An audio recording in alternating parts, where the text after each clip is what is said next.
I think the pathway can make a lot of logical sense, but I think you have to figure out where do you want to work, who do you want to work with, and do you want to evolve to become your own business owner at some point? Um, Yeah. because I think we don't have even those kinds of conversations with folks who are in the business. I think it is invaluable to be able to start thinking through a plan long term for what folks want for themselves. Welcome to Mastering the Numbers, the podcast dedicated to providing insights into business and entrepreneurship. I'm your host, Joe Mallo. Hello, everyone. Welcome back to Mastering the Numbers. I am Joe Mallo with the Lead Edge Consulting Group. I am fortunate today to have Kim Fuller on the podcast. She is the owner of the Cleveland Sex and Intimacy Counseling Group. Kim, welcome. Yeah, thanks, Joe, for having me today. Yeah, Um, absolutely. Were you so going to say yeah, something? I was going to say, yeah, like I can tell you a little bit about my business and Yeah, that'd tell be you great. kind of about Let's the yeah, backstory. let's start there. Let's start there. I think that'd be a great place. Great, great. So Cleveland Sex and Intimacy Counseling was created at the end of October 2020 with the desire to just sort of explore during the pandemic what it might be like to open up my own practice. I've been in therapy for the last 15 years and worked for other folks and recognized that maybe it was time to explore and open my own practice. We center on the topics of individual therapy, so things that many folks deal with, depression, anxiety, adjustment disorders, bipolar disorder, but then also extend it to sexuality specific types of concerns, including any topics that are relevant to working with couples. So we see folks who have sexual disorders and dysfunctions, folks who are LGBTQ plus, individuals who are struggling in their relationships. Perhaps they have, relationship discord, communication problems, incongruent values. And so we work with folks who really are doing anything under the sexuality umbrella, or anything that is even deeply connected to it, which many things lead back to the road of sex, even if we don't really recognize how it may impact us. And so we have about 20 clinicians who work at our practice and see a wide variety of different kinds of cases. And we also have a very small but evolving CEU, continuing education, part of our practice where we train other clinicians to be able to handle talking about these difficult and sometimes very sensitive topics. Yeah, sure. They can definitely be sensitive. Well, so you worked as a clinician for how many years before you started your own business? So I've worked now at this point for 15 years Okay. as a clinician, and I had worked for about 10 years as a clinician when I opened up my Okay. own business. What was the biggest driver that prompted you to start your own business? I've always been interested in the world of sex and sexuality. I'm a certified sex therapist, which means that I've done a number of trainings related to the topics of sex and sexuality. And so I tell people all the time, like, imagine the wildest thing that could ever come up in therapy and then take it a step farther. And I've definitely had that conversation in my therapy sessions.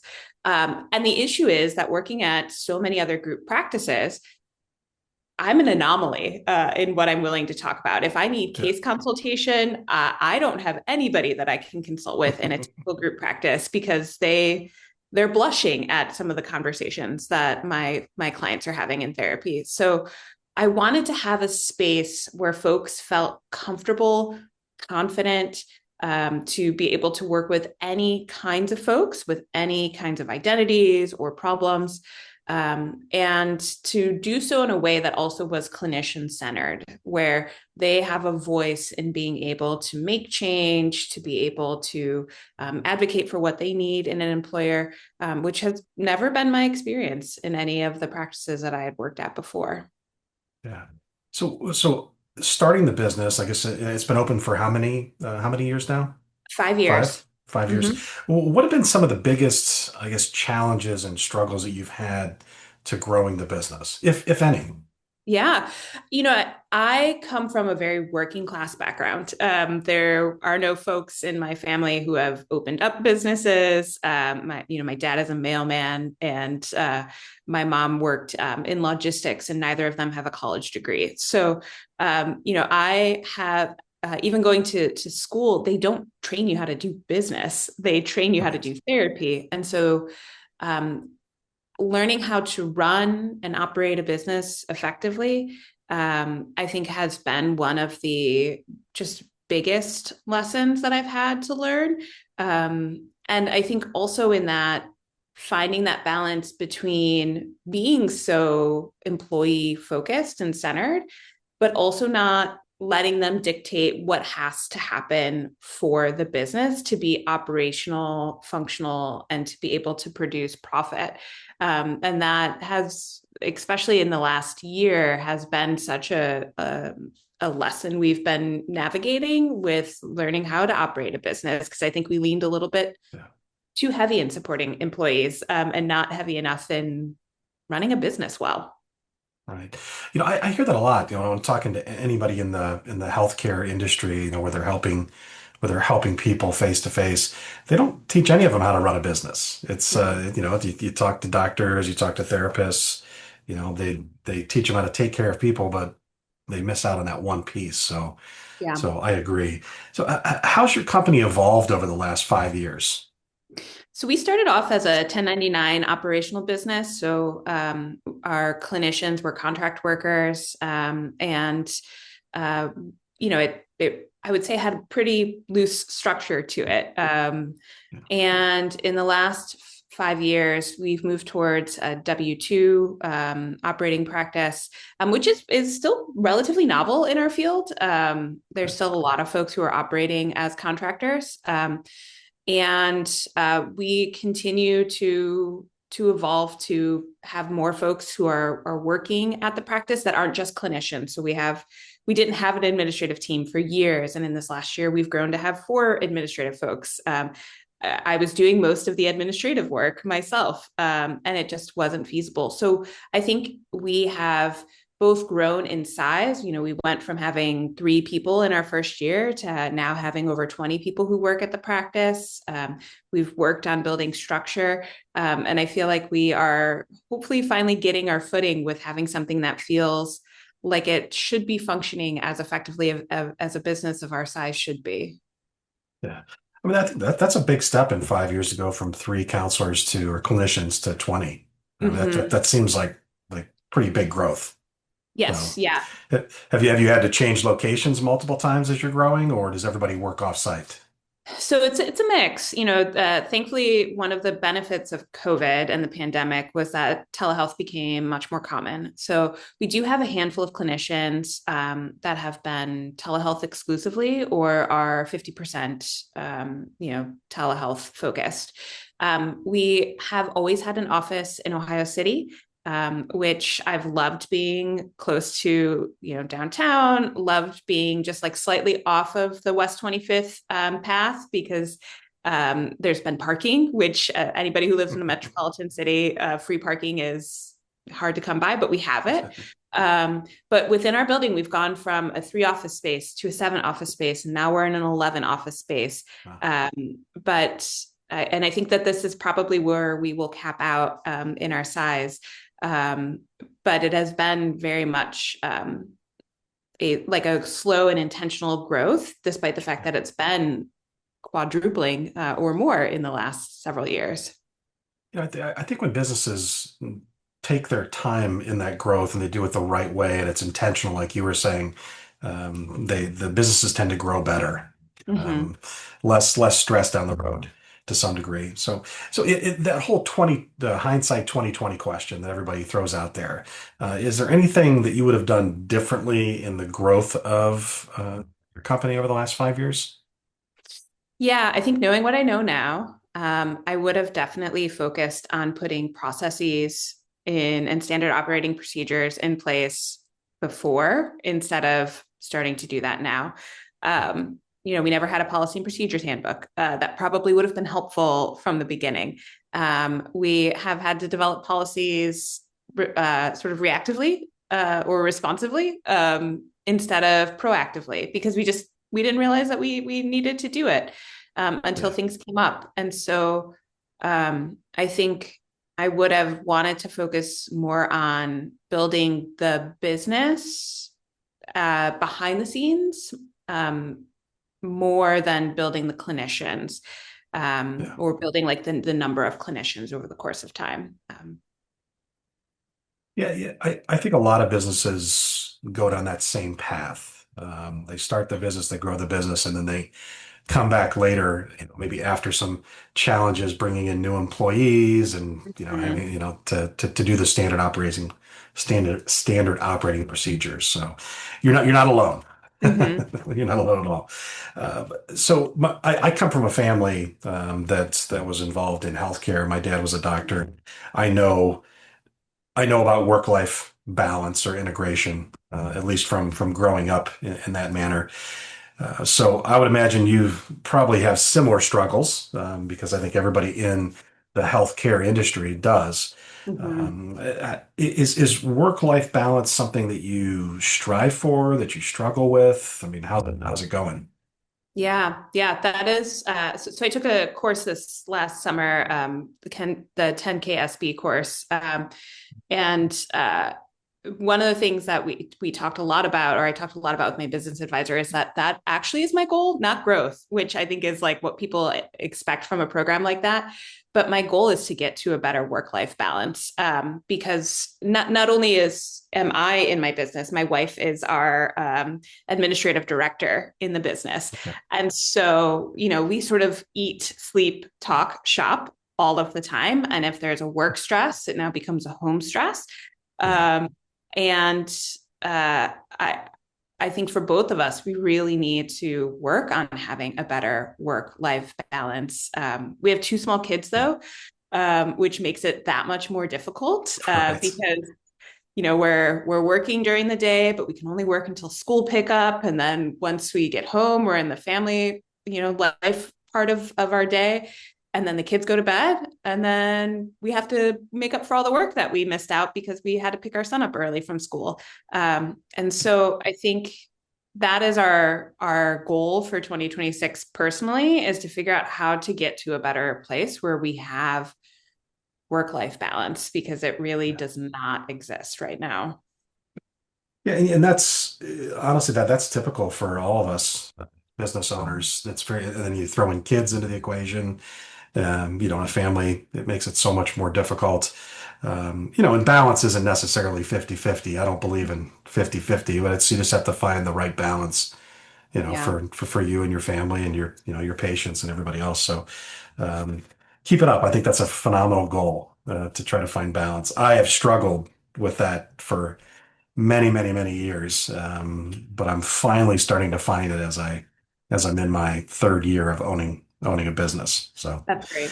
but what are your biggest motivators, that out there that keep you focused, in your work to continue to make, your company successful? Yeah, I mean, I think a big one is recognizing the incredible need of people that we specifically serve to have quality healthcare, and specifically mental health care. And also for the folks that work at the practice to have a quality workplace that they're at. I think the current climate right now is not supportive to a lot of folks who are marginalized, who are vulnerable populations, which is a lot of the folks that we serve. We have a lot of individuals who are LGBTQ plus, folks of color, and a lot of clinicians who also have similar identities. Yeah. And I think I want to be a place where clients can feel comfortable and confident going to their therapist and feeling like they can be heard and seen, Yeah. and they don't have to tiptoe around what they do talk about or not. And I also want to be an employer where folks get to talk about what they also need, where they can come in and say, I'm hurting, or I'm struggling, or I'm worried about this, or I'm worried about this for my clients. And we can have some of those deeper conversations. And so that has constantly been the motivator for me, especially as that wasn't necessarily the niche that I was like intending to go Yeah. for per se. But it evolved really naturally. And I think I want to embrace that and become a place within our community that both clinicians and clients feel like is a good place to call sort of home in a way, Yeah. or their place of employment or their place of therapy. Yeah. I think that's a great goal, for sure. So let me ask you this one. So let's say you're talking to someone who's thinking about becoming a clinician or getting into, intimacy counseling. Mm-hmm. What would you tell them? What's the most challenging part of getting into this?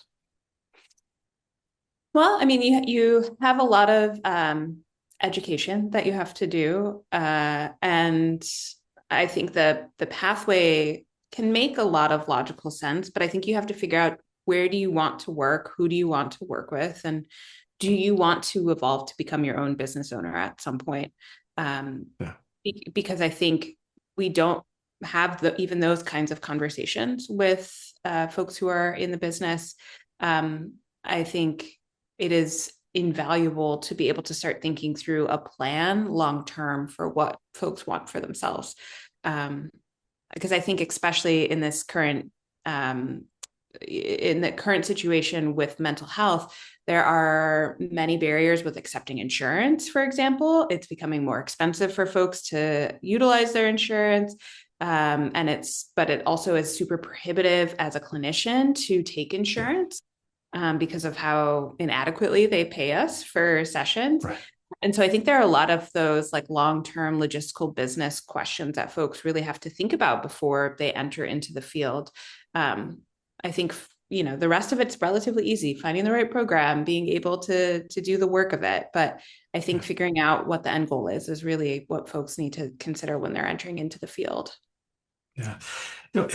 I've always wondered, you see how private hospitals are all getting gobbled up by University Health and Metro Health and the Cleveland Clinic, and there's very few, if any, doctors on that side that have their own practices anymore. Mhm. Is that also happening on your side of the healthcare industry, or are there still a lot of clinicians that, are part of small businesses? I think right now it's mixed, but it's becoming a much more difficult scenario for folks that are small business owners. They're in the greater Cleveland area, but also across the United States. LifeStance is one of those like mega mental health practices. I worked at a practice that had been taken by or had absorbed Yeah. by LifeStance. Sometimes feels like a takeover in some way when it's a bigger Right. company, but and I think it was great for the small business owner at the time. But it does really affect, I think, the way that mental health care is being able to be given, and what small businesses are able to do logistically. There's also another venture capitalist company, Headway, that has been gaining popularity because it sort of allows folks to be able to do their own small business, Yeah. except you are operating under their contracts, and they make it difficult for you to get in and get out, and they are able to have these like deeper connections with healthcare companies, which I think can be kind of problematic in manipulating the system. And so it makes small business owners have to either cut corners, cut their own profits to pay people more to be able to be like an equitable competitor to these companies, or means you have to really be able to have a solid product that people want to work at. And I've found, especially in the last 2 years, since Headway has become much more of a prominent company, that it's been more difficult to find quality clinicians and to hold on to them once they get their independent licensures. Yeah. I've just noticed with me having to go to the doctor or my son or my wife, not that you're getting less care from our family practitioners and things of that nature, but they certainly aren't a time crunch Yeah. now that they've been purchased by the bigger health organizations.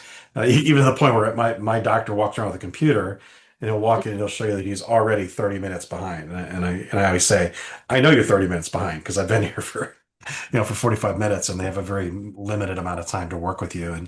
And I wouldn't think that that works on your side of the healthcare industry. I would think that you need a little bit more time. Yeah, we're sort of protected in some ways by the specific coding that we have to do. So we have tiers of what we're able to bill, and they can't really, we can't really change or manipulate that. You have your sort of hour or half an hour that is set aside for you with your therapist.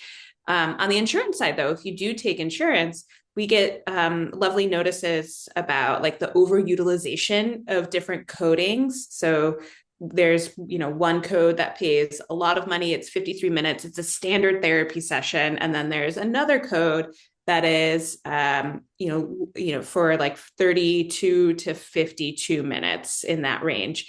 And if you build that one, or even the one that's 16 to 32 minutes, you never hear anything from the insurance companies. You don't really have audits.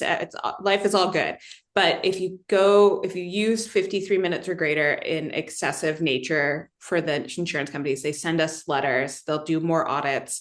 So they make it kind of more of like a predatory practice, where they're suggesting that we don't need to be giving people as much time as what a typical standard therapy session would last. So it looks a little different, but it very much, I think, feels the same. Yeah, that doesn't seem right. As you explain that to me, it doesn't seem right. No, because your own needs should be dictating what your therapy looks like. Right, absolutely, absolutely. So to go in a little bit different direction, where do you see your practice in the next 12 to 36 months? Yeah, I think we sent out a notice this year that our goal is for stability. We've had a lot of changes this year that has made things a little rocky. We changed our EHR system, which nobody likes a system change. And there have been feelings around that. We've had some staff turnover, which, is the evolving nature of our business, especially with groups like Headway. And so our goal is for this year to rebalance the budget and kind of look at developing in that way and figuring out what other directions we want to go. And two, we really would like to build more of our CEU aspect of our business as for one reason, to just diversify. And two, I think, to also add a little bit of passivity to the income of the business. We would have some asynchronous CEUs that we would be providing, so folks would be able to download them and play them. And I think that is something that we're hoping to be able to put some effort in now for long-term rewards, hopefully, at the end of it. Yeah. And for our audience, when you're speaking of CEUs, you're talking of continuing education units that clinicians and other industries have to take every year to keep up with their knowledge, correct? Yes, yeah. So that is exactly right. That would be for anybody who has like a social work, counseling, marriage and family therapy Yeah. licensure. We've also talked about doing workshops, like having trainings specifically for couples, to be able to learn more about, like, how do you talk about your finances? What are some communication strategies? Yeah. How do you deal with conflict within your relationship? So things that are a little bit more poignant, at a Yeah. price point that are, it's more attainable for folks to be able to access than maybe weekly therapy. Yeah. Yeah. So I guess on another note, how does your practice, how do you as a clinician and how does your practice differentiate yourselves from other practices that are in and around the Cleveland area? I mean, I think just our expertise in topics of sex and sexuality, and working with LGBTQ plus folks is a huge in differentiating from many practices. There are several others that are of a similar nature to ours. And that I would say is actually one of the bigger challenges of differentiating ourselves from them. I think building on the CEUs does add a little bit of that diversity of the nature. The fact that some of our folks are sex therapists does differentiate us a little bit. And I think although many other places like implicitly talk about having more progressively aligned values, like we are very much explicit in that, which I think has driven a specific type of population to our practice. Okay, great. So last two questions, and then I'll get you out of here, I promise. What's the best business advice anybody's ever given you? Yeah, I mean it's the one I think that we are all given, and maybe many of us struggle with actually doing it, which is you have to, as an owner of a business, you have to work on the business instead of in the business. And it is something that I am constantly striving to try to get to.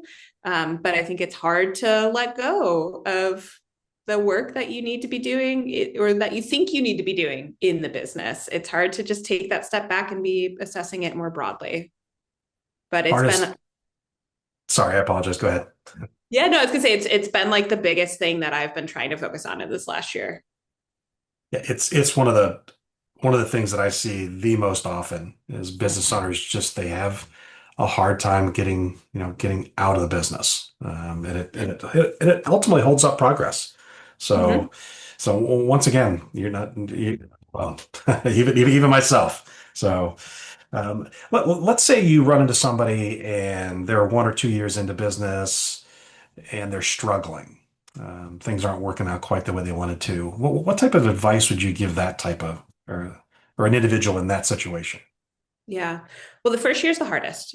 Uh, you do so much during that first year. You learn so much during that first year. And